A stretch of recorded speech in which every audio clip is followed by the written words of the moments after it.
서두에서 왕좌의 게임이라는 얘기도 했지만 MS냐 애플이냐 엔비디아냐 M7이라고 해서 언제부턴가 정말 그들의 장이 돼버렸거든요. 그런 추세는 이 AI나 이제 기술 혁명과 관련해서는 앞으로는 그렇게밖에 갈 수가 없을까요?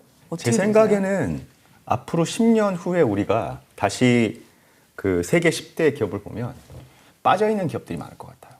왜 그렇게 생각하세요? AI가 그만큼 급변하기 때문에 AI를 다시 말씀드리면 어떻게 하면 엑스더 AI를 맥시마이즈 할 수 있을까가 큰 문제인데 그 엑스더 AI를 맥시마이즈 하는 회사가 제가 보기엔 시청에 영향을 줄 것 같고요. 그 리더가 될 것 같아요. 근데 지금 존재하지 않는 회사일 가능성도 있고요. 혹은 존재하는 회사 중에서 X의 본질을 잘 알아서 혁신을 하는 거죠. 마이크로소프트가 대단한 것 같아요. 그런 면에서 봤을 때는 자신이 갖고 있었던 가장 그 중요하고 소중한 마이크로소프트 오피스라는 프로덕트를 AI에 맞게 이렇게 다시 재탄생시키신 거고요. 클라우드도 마찬가지로 마이크로소프트가 잘하는 사업 영역이 아니었는데 사차의 정말 엄청난 리더십으로 지금까지 마이크로소프트가 reinvent, 재탄생, 재발견 그렇게 한 것 같아요, 회사가. 그래서 저는 이 질문을 드릴 때 AI 때문에 라지 랭귀지 모델 하실 때 자본 얘기도 했지만 네. 이쪽이 계속 가져가는 그런 추세가 계속될 수밖에 없을 거라고 오히려 생각을 했었는데 AI 때문에 그게 아닐 거라고 보시는 거네요, 박사님은. 네. 박사님은 일상에서 AI를 어떻게 쓰고 계세요? 아, 저요? 저는 예전에 애플에 있었을 때는 이제 그게 일이니까 시리 비서랑 대화를 하는 게 제 일이잖아요. 그래서 대화를 하면서 시리에 막 에러도 찾고 시리가 안 되는 것들 이제 계속 발견하고 어떻게 하면은 시리의 고객들, 애플의 사용자들한테 더 좋은 경험을 줄지에 대한 고민을 했기 때문에 AI를 사용하는 게 괴로웠어요, 사실은. 왜냐하면 제 일이니까. 일이면 좀 즐겁진 않잖아요. 많은 책임감을 갖고 하니까. 근데 지금은 되게 마음이 편해졌어요. 그래서 시리도 쓰지만 저는 어때 쓰냐면 제가 기억력이 안 좋아졌어요. 네. 제 지능이 떨어지는 것 같아요. 그래서 단기적 기억력도 안 좋고 장기적 기억력도 안 좋고 기억력의 총체적 난국이거든요. 그런데 그런 기억력을 도와줄 수 있는 기능들을 씁니다. 예를 들면 시리는 제가 어느 장소나 어느 시간이나 어느 상황에 갔을 때 저한테 리마인드를 해주는 기능이 있어요. 그래서 내가 집에 가기 전에 예를 들면 아이스크림을 사가. 이거를 제가 집에 갈 때 이미 그걸 알면 늦었고요. 집에 가기 전에 저한테 알려줘야 되는데 그것도 이제 시리한테 부탁을 하고요. 어떻게요? 시리한테 음성으로 집에 가기 전에 나한테 아이스크림 사서 집에 가라고 명령을 하면 내가 있는 곳이 직장이라는 거를 어느 정도 유추를 하고요. 왜냐하면 항상 제가 왔다 갔다 하는 곳이니까. 물론 그것도 제 개인정보가 보호된다는 가정하에서. 그다음에 내가 매일매일 자는 곳은 집일 가능성이 많잖아요. 네. 그래서 그 집과 직장에 관한 이제 어떤 지능 정보를 갖고 있어요. 그래서 어떤 시간에 내가 이제 가는지를 알기 때문에 그때 저한테 슬쩍 리마인더가 뜹니다. 아이스크림 사가라고. 시리가요? 예. 알아서. 예. 진짜. 그리고 집에 갔을 때 해야 할 일이 있어요. 그럼 집에 가면은 이제 제 로케이션이 나오니까 집에 가는 즉시 저한테 이제 집에 가셨으니까 이런 일들을 하셔야 된다고 하고. 그래서 그런 것들이 이제 제가 말하는 퍼스널한 인텔리전스 바로 다음에 나와야 할 건데 그게 프로액티브입니다. 내가 챗GPT한테 나의 마음을 전달하지 않아도 그게 텍스트든 음성이든 AI 비서, AI 에이전트가 알아서 나의 상황, 나의 로케이션, 시간, 여러 가지 정황에 맞게 나한테 제안을 해주고 더 나아가서는 제안만 하는 게 아니라 일 자체도 해오는 이런 비서가 제가 보기에는 이제 인공지능 비서의 미래상인데 애플이 그걸 조금씩 하고 있어요. 근데 이 일이 더딘 이유는 사실은 애플이 이 일을 2009년도부터 시작하고 있었거든요. 그런데 지금까지도 어려운 이유는 뭐냐면 이게 엄청나게 어려운 일이에요. 사람의 마음, 특히 사용자의 마음을 잘 헤아려서 사용자가 스팸이라고 생각하지 않는 범위 내에서 유용한 정보를 준다는 건 상당히 어려운 일이라 이제 앞으로 그건 사람도 못하는데요? 사람도 못하는 일이에요, 사실은. 네. 근데 그걸 2009년부터 했다고요? 오랫동안 연구했습니다. 박사님이 2013년에 애플에 합류를 하셨잖아요. 네네. 근데 그때는 생각해보면 AI라는 게 지금 같은 개념은 정말 아니었거든요. 근데 어떻게 해서 AI로 이렇게 인생이 접목이 되게 되셨는지. 저는 랜덤 워크라고 생각해요. 그러니까 그냥 브라우니언 같은 그런 정말 떠다니다가 어떻게 하다 보니까 이렇게 왔고요. 어떤 분야나 이런 거에 관한 뭐 취업, 나의 어떤 전략 이런 게 없었어요. 그러니까 저의 생각은 재미있는 걸 하자.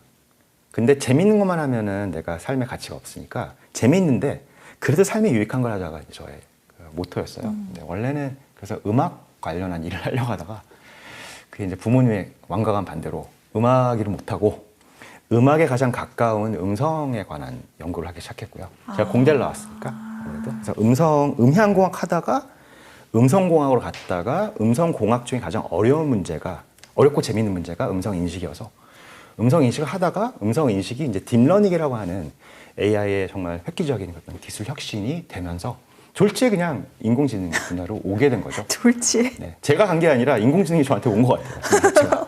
와우. 네, 네. 앞으로도 제 커리어는 그렇게 갈 것 같아요. 재밌고, 근데 대부분의 재밌는 일들은 사람들이 다 풀었더라고요. 그래서 이제 남아있는 재밌는 일 중에는 어려운 일밖에 없어요. 재밌고 어려운 일을 하는데 그것이 어떻게 세상에 도움을 줄지에 대한 고민을 하면서 하는 게 제 역할이라 아마 제가 하는 일도 다 그렇게 다 바뀌지 않을까. 제가 이제 여기 이 지구상에 있는 날 중에는 그런 길들이 계속 열릴 것 같아요. 재밌고 어려운 일을 하는데 네. 세상에 도움이 되는 일을 하자. 그렇게 해야겠죠. 네. 세상에 도움이 되지 않는데 재밌고 어려운 일을 하면은 잡혀가겠죠, 아무래도. 제가요, 박사님을 모시니까 이런 시도를 정말 처음 해봤어요. 네. 이 머니홀라뿐만이 아니라 그전에도 뭐 인터뷰 프로그램을 많이 했는데 챗GPT한테 물어봐가지고 질문지를 내놓으라 한 거는 처음이거든요. 근데 되게 좋은 질문을 많이 줬어요. 애플의 AI 기술이 향후 5년 내 어떻게 발전할 것으로 예상하시나요? 박사님은 AI와 관련된 주요 윤리적인 문제들을 어떻게 보고 계시고 이를 해결하기 위한 방안은 무엇이 있다고 보시나요? 네, 좋은 질문을 해주셨어요. 챗GPT가. 첫 번째 질문, 그러니까 애플의 AI는 어떻게 변할까요? 한 질문은 사실 거기에 대한 대답은 제가 오히려 챗GPT한테 단기적으로는 네가 잘해야 된다. 네가 잘해야 애플의 AI가 잘 되지. 그렇죠?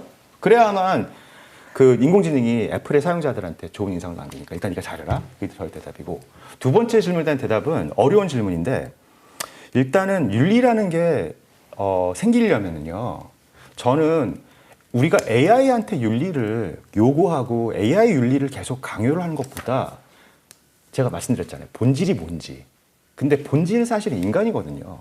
그러니까 인간한테 도움을 주기 위해서 AI라는 기술이 존재하는 건데 그럼 인간의 윤리는 어떻지? 지금까지 인간들은 어떤 윤리적 기준에 의해서 지금 세상을 살아왔고 어떻게 보면 AI가 우리한테 준 도전은 AI 윤리도 중요한데 인간의 윤리도 좀 같이 봐야 하지 않겠어요? 라는 질문을 하는 것 같아요. 그래야만 AI 윤리가 의미가 있어야 되는 거지. 우리는 윤리적인 질문을 우리한테 던지지 않으면서 AI한테는 윤리적이어야 한다. 안전하고 편리하고 투명하고.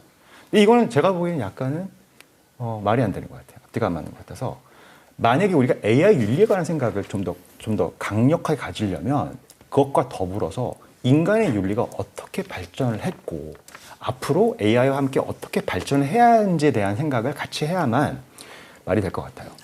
지금은 AI, 그래서 아주 초보적인 단계예요. AI 윤리 중에 가장 중요한 게 안전성이에요. 그래서 AI 세이프티에 관련한 개념을 들으셨잖아요. 근데 그거는 사실은 되게 기본적인 거예요. 우리가 인간의 윤리 생각할 때 인간은 안전해야 된다. 인간은 무해해야 된다. 이 얘기는 저희가 초등학교 1학년한테 얘기해도 아유 아저씨 뭐 당연히 얘기를 왜 저한테 하세요? 그건 제가 유치원 때 배운 거예요.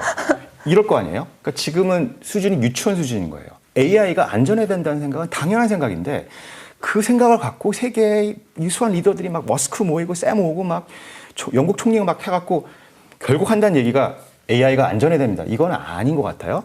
근데 그걸 한 이유는 뭐냐? 이게 기본적인 거니까. 일단 이걸 깔고 그 다음에 AI가 가져야 할 윤리에 대해서 하나하나씩 어떻게 보면 해결하자라는 취지로 저는 이제 일을 했고요. 근데 이제 여기에 이면이 저는 아직도 좀 무섭긴 한데 AI 윤리 중에 가장 제가 봤을 때는 중요하고 중대한 윤리는 어떻게 우리가 이렇게 파괴적인 기술인 AI를 갖고 저같이 세상에 도움을 주는 그런 일을 하는 사람 이외에 세상에 해를 입히려고 하는 사람들을 어떻게 막지? 그 규제를 어떻게 하지? 네. 그게 사람이 아니고 집단일 수도 있어요. 그게 세계 테러 집단이 AI를 이용하면 어떻게 하지? 그렇죠. 그리고 아무래도 미중 패권이 있으니까 우리가 중국의 AI는 기술 수준을 정확히는 모르지만 저는 미국에 상당히 근접해 있다고 생각하거든요. 중국의 AI 수준이요? 네네. 그런데 만약에 우리가 이렇게 어떤 지정학적인 문제 때문에 어떤 나라가 개발하고 있는 AI가 어떠한 세상에 영향을 미칠지 모르고 간다면 저는 이게 가장 중요한 문제인 것 같아요. 그래서 AI가 투명하냐 공정하냐 이것 되게 중요한데 더 중요한 거는 AI를 이용해서 세상에 해를 입히는 사람이 나오지 않도록 우리가 하려면 어떠한 윤리적 그다음에 사회적 기준을 적용해야 되는지, 그리고 그 기준을 적용하는 게 이게 나라의 문제인지 지역의 문제인지 세상의 문제인지에 대해서 깊이 있는 대화를 해야 될 것 같아요. 그렇게 되려면 우선 인간 윤리에 대해서 한번 다시 되돌아보는 과정이 필요하다라는 말씀. 저는 그렇게 생각해요. 예, 그리고 윤리적인 문제도 성찰해야 되지만 이제 창의적인 문제 있잖아요. 이제 AI가 그 생성형 AI는 무조건 우리한테 엄청난 지식을 주면서 우리를 자극하면서 와 이렇게 생각할 수 있구나라는 이제 어떻게 새로운 지평을 열었잖아요. 근데 저는 그거 신기하기도 하지만 좀 부담이 되기도 해요. 어떤 면에서는 생성형 AI라는 기계가 우리가 인터넷을 통해서 그동안 사람이 뭐 수천 년간 쌓아온 사람만, 그 인간만의 고유한 지식 체계를 이해를 하고 섭렵을 해서 우리에게 던져주는 거예요. 사실은 그렇게 해오셨는데 제 생각에는 제가 조금 더 잘 아는 것 같습니다. 혹은 제가 조금 더 잘할 수 있을 것 같습니다라고 던지시 주는 것 같아요. AI가. 예, 우리한테. 근데 그 도전은 뭐냐면 우리한테는 잠깐만. 우리가 이렇게 정말 유수한 역사를 통해서 쌓아온 지식들을 이렇게 단시간 만에 AI가 섭렵을 해서 우리를 도와준다고? 도움이 되게 좋긴 한데 잠깐 그럼 나는 뭐 해야 되지? 그쵸? 인간의 역할은 뭐야? 새로운 또 역사적인 어떤 그 디멘션을 여는 거야? 그것이 예술이야? 문화야? 철학이야? 신학이야? 뭔지 모르겠어. 의 기로에 서 있는 것 같고요. 그래서 저는 그게 건강한 자극이 되었으면 좋겠어요.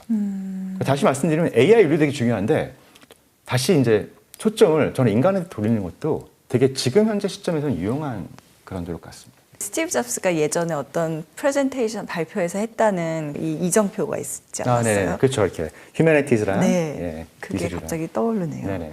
챗GPT가 물어본 질문 중에 AI로 인해 새롭게 창출될 수 있는 사회적 가치나 도전은 무엇이라고 보시나요? 또 있었거든요. 지금 말씀하신 내용이 비슷한 것 같아요. 그러네요. 챗GPT 저희한테 약간 간접적으로 이렇게 던지는 질문이에요. 그렇죠? 박사님은 사실 언론에 그렇게 많이 노출을 안 하시는 굉장히 제한된 수의 흔적들이 보이는데 기조연설자로 나서신다거나 강연을 하신다거나 이제 이런 데서 보면 여러 우려에도 불구하고 AI는 결국 사회에 도움이 될 거다 이렇게 말씀하신 적이 있거든요. 이거는 그러면 어떤 믿음에서인가요? 저는 궁극적으로 뭐 인간이 사실은 만물의 영장이잖아요. 그렇기 때문에 이것도 역시 인간이 신의 도움을 받아서 자신의 능력으로 어떻게 산출해낸 산출물이기 때문에 지배할 수 있을 거라고 생각하고요. 지배해야 된다고 생각하고 지배하지 않으면 안 된다고 생각하고요. 그렇기 때문에 이제 우리 사람들이 인류가 책임을 다하는 한 사회에 도움이 될 것 같아요.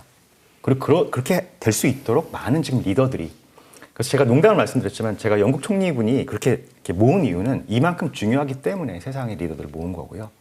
머스크 같은 분도 그렇고 샘 얼트만도 마찬가지고 이제 애플까지도 어떻게 보면 이 게임에 그 플레이어로 들어왔기 때문에 저는 더욱더 사회에 도움이 되는 AI가 주가 되겠지만 언제나 사람은 선한 면도 있고 악한 면이 있기 때문에 그렇죠. 이 동전의 이면을 어떻게 관리하냐도 되게 중요한 하나의 숙제로 남게 되는 것 같아요. 이거는 좀 개인적인 질문일 수도 있는데요. 네. 사실 과학자가 신을 믿느냐 안 믿는 사람이 네네. 많고 또 AI와 관련된 일을 하시는 공학자로서 신에 대한 어떤 그런 믿음을 가져가는 것도 되게 양립하기가 힘들지 않을까라는 네네. 생각이 들거든요. 신앙과 AI는 가장 어려운 것 중에 하나예요. 저희가 갖고 있는 신앙의 어떤 그런 개인적인 철학과 제가 하는 일 중에 인공지능은 또 첨단 기술이잖아요. 그래서 공학과 과학과 신학과 신앙과의 관계는 저는 이렇게 생각해요. 별개의 관계다. 과학과 공학도 사실 별개라고 생각하는 분들도 있고 저도 동의해요. 이게 차원이 다르다고 보시면 됩니다. 그러니까 신앙은 그 차원은 이제 공학이나 과학이 할 수 있는 차원이 아니고요. 그 이상의 차원을 갖고 있는 다차원의 세상이기 때문에 그 다차원의 세상에서 내가 인공지능을 바라봤을 때는 내가 얘기를 할 수 있습니다. 예를 들면 인공지능도 역시 신앙에 도움을 줄 수 있고요. 네. 예. 왜냐하면 신앙이라는 거는 신이 사람을 사랑했기 때문에 이제 신앙이 생겼으니까. 그런데 그럼 인공지능이 신앙을 설명할 수 있어 그러면 안 돼요. 왜냐하면 2차원에 있는 물체들은 3차원을 설명 못 하잖아요. 마찬가지로 인공지능이나 어떤 첨단 과학이 신앙이라고 하는 다차원의 세상을 설명할 수 있을 것 같지는 않아요. 그 반대는 가능한데. 그래서 제 생각에는 이제 저희가 조금 더 고찰을 해봐야 될 게 이런 것 같아요. AI란 무엇인가를 논하기 전에 인간은 누구인가? 세상은 왜 생겼을까? 앞으로 우리가 나갈 방향은 무엇일까? 어떻게 보면 좀 철학적인 문제이죠. 그 개인적으로는 이런 거죠. 내가 AI라는 엄청난 파괴적인 기술의 기회가 왔는데 내가 이 기술의 기회를 물론 금전적으로, 재정적으로 어떻게 잘 활용할까도 되게 중요한 문제예요. 그런데 그 문제 이외에도 봐야 될 게 내가 이거를 이용해서 어떻게 더 나은 사람이 될까, 지금보다. 그 나은 사람이라는 거의 정의는 여러 가지 있겠죠. 더 똑똑한 사람, 더 현명한 사람, 더 자비로운 사람, 더 기여하는 사람, 더 건강한 사람, 여러 가지 이제 의미가 있을 텐데 나아지는 것에 관한 생각을 어떻게 할까라는 숙제는 있는 것 같고요. 예, 그것의 이제 일환으로 저는 이제 AI를 언제나 이제 augmented intelligence, 아까 말씀드렸던 대로 증강지능으로 이해하시면 가장 제 생각에는 편하고 도움이 될 수 있는 그런 영역일 것 같아요. 박사님은 그냥 뭐 어쩌다가 그렇게 됐다고는 하셨지만 네네. 정말 이 시대에 꼭 필요한 인재이자 인간으로서 자리매김을 하셨어요. 의도치 않았음에도. 그러면 후배들에게 AI 시대의 인재상은 조언을 부탁드린다면 어떻게 조언해 주시겠어요? 저는 개인적으로 사랑이란 말을 되게 좋아하는데 사랑이 아마 챗GPT한테 물어보면 사랑의 의미를 다르게 얘기할 수 있어요. 그런데 사랑은 되게 파워풀하거든요. 엄청나게 힘이 강한 거예요. 그리고 진실? 그러고 보니까 사랑과 진실이라는 드라마가 있지 않았나요? 여기서 저희의 이제 나이가 약간 연식이 갑자기 쉽지 않습니다. 있었어요? 모르겠는데. 있었던 것 같아요, 제가 보기에는. 네. 있었어도 모른 척 할게요. 근데 사랑과 진실 두 개가 엄청나게 파워풀한 컨셉이에요. 그런데 지금까지의 리더들은 사랑을 왜곡하고 진실을 왜곡하는 데만 노력을 했어요. 자신의 이득을 위해서. 근데 제가 차세대 리더한테 드리고 싶은 그런 말씀은 AI와 같은 정말 어떻게 보면 단순 무식한 기술 혁신이 우리한테 주는 숙제가 뭔지를 잘 이해를 해서 AI와 같은 기술 분야가 아니더라도 내가 어떤 분야이든지 간에 내가 원래 어떻게 만들어진 사람이고 사람이 해야 할 일 중에 사랑을 해야 하는 일, 진실을 밝혀야 하는 일, 이 두 개를 어떻게 나의 색깔로 해석을 해서 살 건지를 깊이 고민을 하는 리더가 되었으면 좋겠어요. 근데 왜 그러냐면 그것이 꼭 좋은 컨셉이라서 그런 게 아니라 저는 제가 경험을 해보니까 진실된 소통은 상당히 파워풀한 것 같아요. 진실된 소통은 상당히 파워풀하다. 네. 진실을 얘기하면 상당히 그 힘이 있어요. 그러니까 그 말하는 사람의 어투나 그 사람의 성향과는 달리 제가 진실을 얘기할 때 아주 나긋한 그런 말투를 하더라도 진실에 담겨져 있는 힘이 있거든요. 사랑도 마찬가지로 내가 행동을 하든 말로 하든 그 사랑이 정말 진실된 사랑이라면 힘이 있습니다. 그러니까 테레사 수녀 같은 경우에는 그 사랑의 실천을 엄청나게 파워풀하게 하신 정말 그 장문이시잖아요. 사랑의 장수시잖아요. 그러니까 네. 저는 그 두 개의 컨셉이 그냥 이렇게 뜬구르자는 컨셉이 아니라 그럼 내가 하는 일에서 사랑과 진실을 어떻게 나의 무기로 만들어서 내가 이것을 쓸 건가? 그래서 내가 어떻게 이 힘을 이용할 건가라는 거를 이 차세대 AI 인재들이 느꼈으면 좋겠고요. 두 번째는 AI 인재들 하면 왠지 좀 차가워 보이잖아요. 그런데 앞으로는 저는 이제 인텔리전스가 아니라 오히려 인텔리전스의 축이 있고요. 그다음에 감정의 축이 있어요. 마치 아까 저희 휴머니티랑 기술이 있는 것처럼. 스티브 잡스의 길처럼. 근데 우리가 지능이 무한한 사람이 과연 좋은 사람일까요? 지능이 무한하면 좋은 것도 있겠지만 나쁜 것도 있을 것 같아요. 제가 보기에는. 그리고 사람들은 지능이 무한하도록 창조가 되는 거는 같지는 않고요.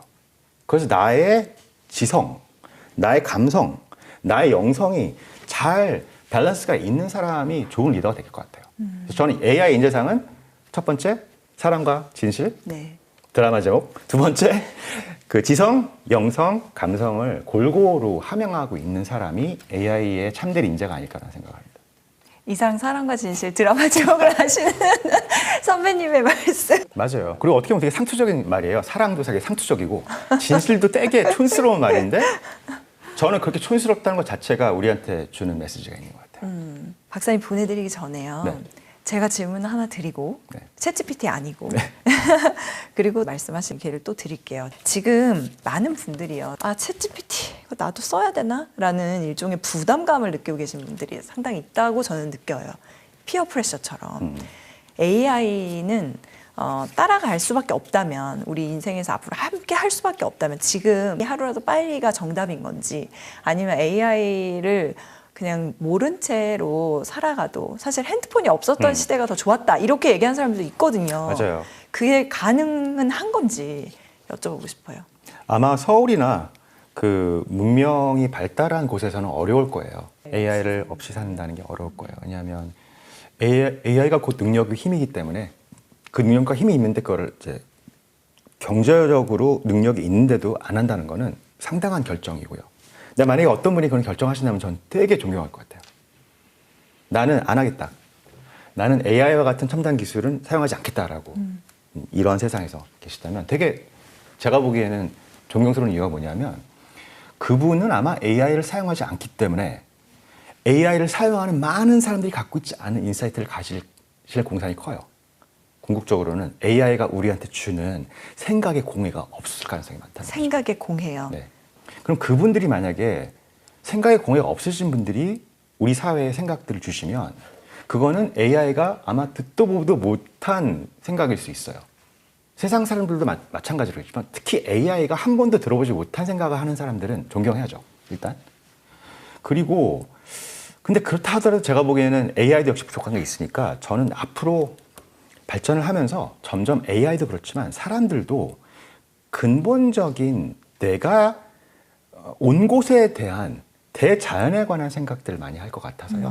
그것이 이제 AI의 큰 숙제예요. AI는 지금까지는 디지털 세상을 너무 잘 알아서 거기에서는 막 날아다니잖아요. 그런데 물리적인 공간, 특히 대자연에 관해서는 아는 게 적어요. 디지털 언어로 세상이 아는 거지. 있으니까. 언어와 사진밖에 없어요. 그래서 4월의 꽃향기가 뭔지도 모르고요. 그 다음에 나무 색깔이 변한다는 거의 의미? 이런 거에 대해서는 사람한테 간접적으로 배워야 되는 거예요. 그렇죠? 그래서 저는 이런 일들이 일어나면 아마 사람들도 뭐 여러 가지를 찾겠죠. 마치 가치관이 다르듯이. 그래서 AI와 나는 함께 해서 나의 정말 더 나은 나를 실현하겠다라는 가치관도 있을 거고 나는 AI와 함께하지 않기 때문에 함께하지 않으면서 더 나은 나가 될 거라는 가치관을 가지신 분도 계실 것 같고요. 완전한 인간으로서 인사이트를 보존하는 거? 네. 뭐 자연인이라고 하기도 하고. 자연인. 맞네요. 네. 자연인이네요. 그런 분들도 계실 것 같고요. 그래서 철학이 여러 가지인 건 좋은 것 같아요. 저는 모든 분들이 AI를 활용하는 게 그게 좋을 것 같지는 않고요. 그런데 확실한 거는 AI는 문명이 이긴 건 확실하고요. 문명의 이기다. 네. 네. 그리고 AI를 사용하는 거를 원하시는 분들에게 AI를 제공해줘야 되는 거는 사회적인 책임인 것 같아요. 내가 원하지 않으면 제공하지 않아도 되는데 원하는 분들이 있는데 여러 가지 경제, 사회적인 지위나 여건 때문에 AI를 사용 못하는 상황이 되면 안 되겠죠? 디지털 디바이드 같은 거를 메꿔주기 위한 노력이 필요하다는 말씀이죠. 그래서 AI와 교육이 엄청나게 중요한 이제 화두가 될 것 같습니다. AI와 교육은 또 다른 한 시간을 얘기해도 모자랄 것 같아요. 맞습니다. 박사님 가시기 전에 네. 남겨주시고 싶으신 통찰도 좋고요. 어떤 화두를 던져주셔도 좋고 어떤 소감을 말씀해 주셔도 좋고. 일단 감사하다는 말씀 드리고 싶었고요. 두 번째는 제 소감을 이렇게 마치면 좋을 것 같아요. 제가 음악을 좋아한다고 했잖아요. 근데 음악에는 멜로디도 있지만 리듬도 있어요. 그래서 저는 리듬을 되게 좋아하거든요. 제가 좋아하는 음악 중에는 R&B나 라틴 재즈나 좀 이렇게 힙합이나 이렇게 리듬이 상당히 강한 음악을 좋아하는데, 그러니까 흔히 얘기하는 강약, 중강약이 되게 맛깔스러운 그런 음악을 좋아합니다. 근데 요새 드는 생각은 우리 안에도 리듬이 존재하는 것 같고요. 그러니까 바이오리듬 같은 거는 자연스러운 당연한 리듬인 것 같고요. 근데 우리 삶에도 리듬이 존재하는 것 같아요. 그래서 내가 막 달려야 할 때, 내가 멈춰야 할 때, 내가 쉬어야 할 때, 내가 높은 곳을 봐야 할 때, 내가 뭔가를 때려야 할 때, 결정을 해야 할 때, 이게 다 있잖아요. 그게 리듬인 것 같아요. 우리 개인적으로도. 그리고 나아가서는 집단이나 회사나 사회나 국가나 세상도 리듬이 존재하는 것 같아요. 단지 그 리듬이 첫 번째 정형적인 리듬이 아니라 내가 예측을 못하는 거고요. 두 번째 나의 리듬과 달라요. 그래서 힘든 것 같아요. 그런데 만약에 우리가 우리의 리듬을 잘 알고 우주가 주는 리듬을 잘 이해할 수 있다면 충분히, 그리고 예측은 못하더라도 그 리듬이 맞을 때 내가 그 리듬에 맞춰서 춤을 출 수 있다면 저는 훨씬 더 성공적인 삶을 살 수 있을 것 같다는 생각이 최근에 들기 시작했어요. 그래서 제일 중요한 게 그게 아닌가. 그래서 세상의 리듬을 만들어내는 사람은 많지는 않고 어떻게 보면은 철학적으로 사람이 세상의 리듬을 만들 수는 없을 것 같아요. 아무리 스티브 잡스가 아니라 잡스의 할아버지라도 그렇지만 세상에 성공한 사람들이 갖고 있는 하나의 공통 분모가 내가 세상의 리듬을 만들지 못하지만 세상의 리듬을 간파를 되게 잘하거나 아니면 예측을 잘하거나 예측을 못한다 하더라도 그 리듬이 들려올 때 내 몸이 거기에 맞춰서 정말 춤을 잘 추실 수 있는 분들이 세상을 바꾸고 세상에 성공을 하시는 분들인 것 같다는 생각을 했습니다. 그 말씀 드리면서 제 소감 마치겠습니다. 와, 멋져요. 그게 박사님인 것 같아요. 저는 언니. 춤을 잘 못 춰요, 사실. 제가 제일 못한 게 춤이에요. 꼭 한번 다시 뵙고 싶어요. 우주의 리듬이 저희를 도와준다면 아마 또 기회가 있지 않을까 싶습니다. 그러면 열심히 춤을 추겠습니다. 박사님 오늘 너무 감사해요. 네, 감사합니다. 네, 또 뵙겠습니다. 네.